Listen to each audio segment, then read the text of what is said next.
we've heard this administration pretend over and over and over that they've got everything under control. If it wasn't for President Obama, this country would have fell on its face after 8 years of George Bush. They pretended there was a recovery summer. Remember that? A whole summer of messaging on a recovery summer? They also pretend every month when those job numbers come out that somehow the unemployment rate is going down. It's a lie. The unemployment rate now is higher than when the president first took office. Do you read about that in any media outlet? Nope. I don't. And they never want to tell you about the 7 million Americans who have left the workforce or given up working or looking for work altogether. Never want to talk about that little fun fact. They also pretend that we are growing when we know we're contracting. And the media carries the water on this every single day. Ezra Klein from the Washington Post, along with a bunch of others, when that news came out that the economy had actually contracted, they scrambled, what are we going to say? And the message was, well, it scrambled because government didn't spend enough in the last quarter. Okay, the truth?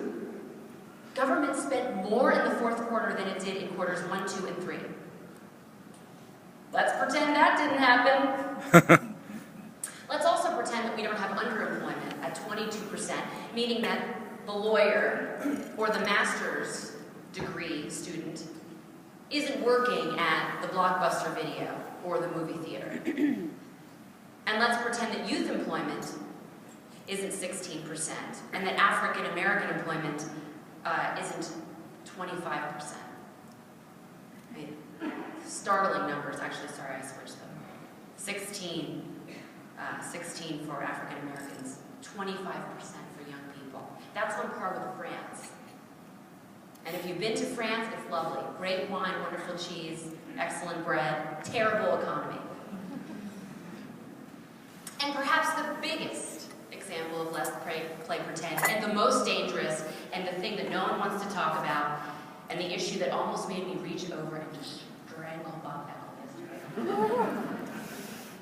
And the one that's being debated right now in Washington, it is Masterpiece Theater.